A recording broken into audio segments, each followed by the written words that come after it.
अफगानिस्तान की राजधानी काबुल के हामिद करजई इंटरनेशनल एयरपोर्ट के पास डबल धमाके में 13 अमेरिकी कमांडो समेत 100 लोगों से ज्यादा की मौत हो गई।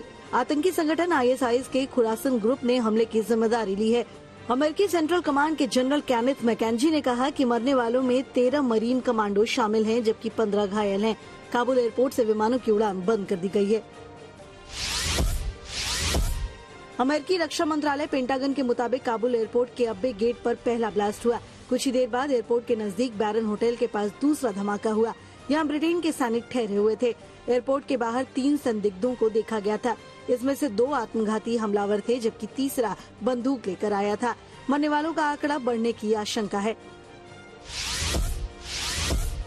काबुल एयरपोर्ट धमाके में अमेरिकी सैनिकों की मौत से अमेरिका गुस्से में है। राष्ट्रपति जो बाइडेन ने कहा कि आतंकियों को माफ नहीं करेंगे, उन्हें ढूंढेंगे और इसकी सजा देंगे। राष्ट्रपति बाइडेन ने कहा कि हम अफगानिस्तान से अमेरिकी नागरिकों को बचाएंगे, हम अपने अफगान सहयोगियों को बाहर निकालेंगे और हमारा मिशन जारी रहेगा। बाइडेन ने कहा काबुल एयरपोर्ट पर हुए हमलों में अब तक तालिबान और इस्लामिक स्टेट के बीच मिली भगत के कोई सबूत नहीं है। We made clear to the Taliban that any attack on our forces or disruption of our operations at the airport will be met with swift and forceful response. We're also keeping a close watch on any potential terrorist threat at or around the airport. धमाके के बाद हालात कैसे थे वो तस्वीरों के जरिए समझ सकते हैं। देखिए कैसे काबुल के अस्पताल के बाहर एम्बुलेंस से उतरते हुए लोग दिखते हैं। लोग एक दूसरे का सहारा लेकर जख्मी हालत में जाते हुए काबुल एयरपोर्ट के पास दिखते हैं। इस तस्वीर को देखिए, स्ट्रेचर नहीं है, सामान ढोने वाली ट्रॉली में जख्मी को बैठा कर ले जाया जा रहा है। काबुल एयरपोर्ट में धमाके के बाद इस दूसरी तस्वीर में एक महिला को सामान ढोने वाली ट्रॉली में ले जाते हुए देख सकते हैं। धमाके के बाद तालिबान के प्रवक्ता ज़बीउल्लाह ने कहा कि ये आतंकी हमला था और इसमें ISIS का हाथ है। वहीं धमाके के बाद अमेरिका ने कहा है कि धमाके में अमेरिकियों के मारे जाने की खबर है। वहीं अमेरिका की ओर से बयान जारी करके कहा गया है कि अमेरिकी फिलहाल काबुल एयरपोर्ट से दूर रहें। अमेरिका की तरफ से अपने नागरिकों के लिए भेजे गए मैसेज में कहा गया है कि अमेरिकी किसी सुरक्षित जगह पर ही रुकें। फिदाइन हमले के बाद पूरी दुनिया में हलचल मच गई। ब्रिटेन ने आपात बैठक बुलाई है, तो वहीं फ्रांस ने भी तय किया है कि वो अपने राजदूत को अफगानिस्तान से वापस बुलाएगा। फ्रांस के राजदूत ने इसी हफ्ते अपने नागरिकों को अलर्ट करते हुए संदेश जारी किया कि अगर नागरिक काबुल एयरपोर्ट के पास हों तो हट जाएं। फ्रांस के राजदूत ने कहा था कि दूसरा धमाका हो सकता है। 4 देशों ने आतंकी हमले का अलर्ट दिया था। पहला अलर्ट अमेरिका से आया था, जहां आज ही काबुल में अमेरिकी दूतावास की तरफ से काबुल एयरपोर्ट पर मौजूद अमेरिकी लोगों से कहा गया था कि वो हवाई अड्डे तक न आएं। दूसरा अलर्ट ब्रिटेन की तरफ से आया था, जहां इंटेलिजेंस अलर्ट के लिए शब्द चुने गए वेरी क्रेडिबल और आशंका जताई गई कि अफगानिस्तान के इस काबुल एयरपोर्ट से देश छोड़ रहे लोगों की भीड़ पर इस्लामिक स्टेट के आतंकी हमला कर सकते हैं। डेनमार्क के रक्षा मंत्री ने कहा था कि it is no longer safe to fly in और आउट ऑफ काबुल, यानी अब काबुल से उड़ान भरना और काबुल एयरपोर्ट तक उड़ान भरकर जाना खतरे से खाली नहीं है। ऑस्ट्रेलिया की तरफ से भी लोगों से कहा गया था कि वो काबुल एयरपोर्ट को छोड़ दें, क्योंकि आतंकी हमले की आशंका है। 4 अलर्ट के बाद आतंकी राज वाले देश में आतंकी हमला हो गया।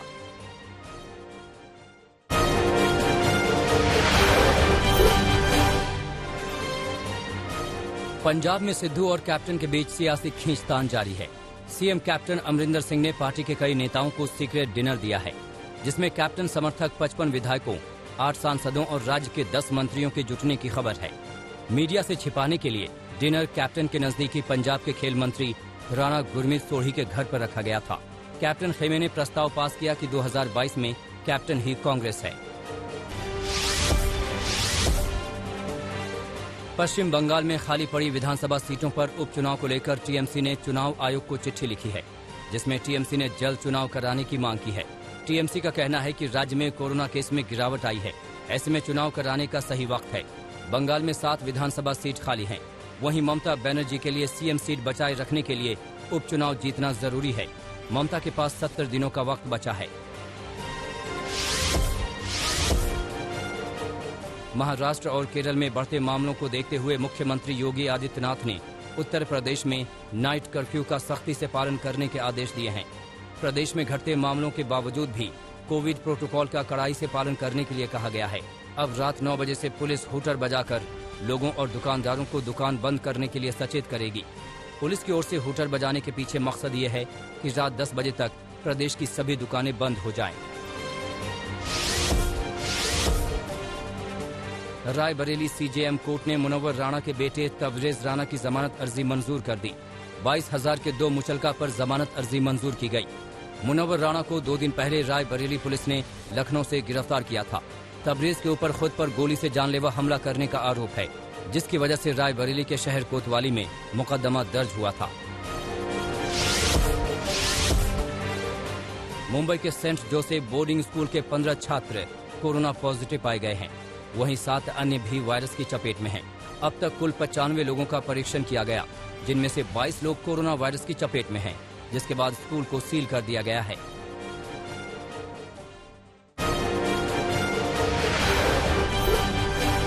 लीड्स टेस्ट में इंग्लैंड काफी मजबूत स्थिति में पहुंच गया है। अब चमत्कार ही भारत को हार से बचा पाएगा। दूसरे दिन भी भारतीय गेंदबाजों की एक नहीं चली। जो रूट के शानदार शतक की बदौलत इंग्लैंड ने 8 विकेट के नुकसान पर 423 रन बना लिए। अब इंग्लैंड के पास 345 रनों की बढ़त हो गई है। दूसरे दिन का खेल खत्म होने पर इंग्लैंड के ओली रॉबिन्सन 0 और क्रेग ओवरटन 24 रन बनाकर नाबाद थे। भारत की ओर से शमी ने 3 विकेट लिए। मोहम्मद सिराज और रविंद्र जडेजा ने 2-2 विकेट झटके। इसके अलावा जसप्रीत बुमराह को 1 विकेट मिला। जो रूट भारत के खिलाफ टेस्ट में सबसे ज्यादा शतक बनाने वाले क्लब में शामिल हो गए हैं। रूट ने भारत के खिलाफ 8वां शतक जड़ा।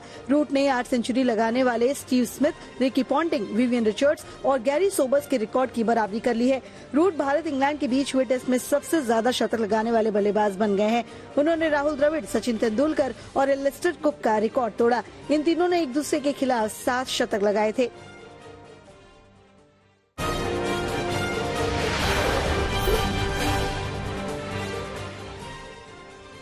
दक्षिण पूर्व एशिया की यात्रा पर वियतनाम पहुंचे अमेरिकी उपराष्ट्रपति कमला हैरिस ने फिर से चीन को लेकर बयान दिया है।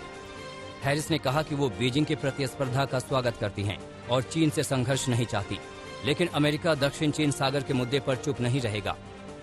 जवाब में चीन ने अमेरिका पर क्षेत्रीय मामलों में दखल और शांति भंग करने का आरोप लगाया। फ्रांस के राष्ट्रपति इमैनुअल मैक्रों अपनी 1 दिवसीय यात्रा पर डबलिन पहुंचे, जहां आयरलैंड के राष्ट्रपति माइकल हिगिंस और उनकी पत्नी ने मैक्रों का स्वागत किया। दोनों नेता कोविड-19 और अफगानिस्तान संकट पर यूरोपीय संघ की प्रतिक्रिया को लेकर चर्चा करेंगे। ईरान के नए राष्ट्रपति इब्राहिम रईसी अपने मंत्रिमंडल का विस्तार करने में जुट गए हैं। उनकी ओर से प्रस्तावित मंत्रियों की लिस्ट को संसद ने विश्वास मत दे दिया है। 19 मंत्रियों में 8 मंत्री विश्वास मत हासिल करने में कामयाब रहे हैं। रईसी ने मंत्रियों की सूची 11 अगस्त को संसद को सौंपी थी।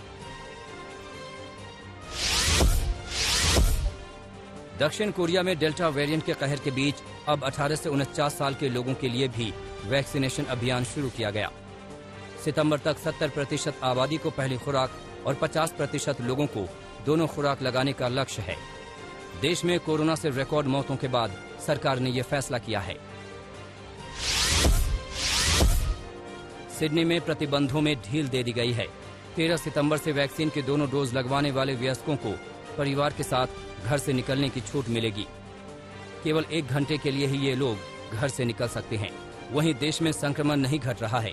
सिडनी में मरीजों का इलाज टेंट में किया जा रहा है।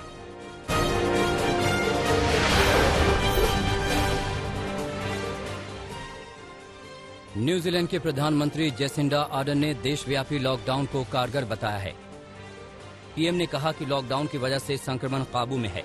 गुरुवार को न्यूजीलैंड में 68 नए संक्रमितों की पहचान हुई है। देश में नई लहर के दौरान कुल संक्रमितों की संख्या 277 हुई है। न्यूजीलैंड में पूरे अगस्त लॉकडाउन जारी रहेगा। अमेरिका के पूर्वी कैलिफोर्निया में आग का कहर नहीं थम रहा है। बुधवार को जंगल की आग ने पर्यटक स्थल इसाबेल को अपना शिकार बना लिया। ये जगह नौका विहार और मछली पकड़ने के लिए मशहूर है।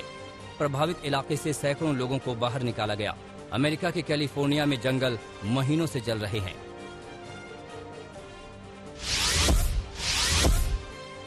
कोलंबिया में भारी बारिश की वजह से कई इलाकों में बाढ़ जैसे हालात हैं। जान माल का भारी नुकसान हुआ है। बाढ़ की चपेट में आने से करीब 12 लोगों की मौत हो गई है। हजारों लोग बेघर हो गए हैं। घरों और सड़कों पर पानी भर गया है। गुआरांडा, सुक्रे, मोंटेरिया और कोर्डोबा में हालात सबसे ज्यादा खराब हैं। कोलंबियाई मौसम विभाग ने और बारिश की चेतावनी दी है। जापान के फूजी क्यू हाईलैंड मनोरंजन पार्क लोगों के लिए मुसीबत बन गया है। रोलर कोस्टर की सवारी के दौरान लोगों की हड्डियां टूट गईं। शिकायत के बाद रोलर कोस्टर राइड को बंद कर दिया गया। पिछले साल भी कई लोगों ने रोलर कोस्टर में बैठने के दौरान चोट की शिकायत दर्ज कराई थी। चीन में चांगी फेस्टिवल की तैयारियां तेज हो गई हैं। सिचुआन प्रांत के जिचांग शहर में इस उत्सव को खास बनाने के लिए इस बार आधुनिक तकनीकी का इस्तेमाल किया जा रहा है। अगले महीने 21 सितंबर से इस साल के मध्य शरद महोत्सव की शुरुआत होगी। इस बार फेस्टिवल में पारंपरिक चीनी संस्कृति और समकालीन शैली की झलक दिखेगी।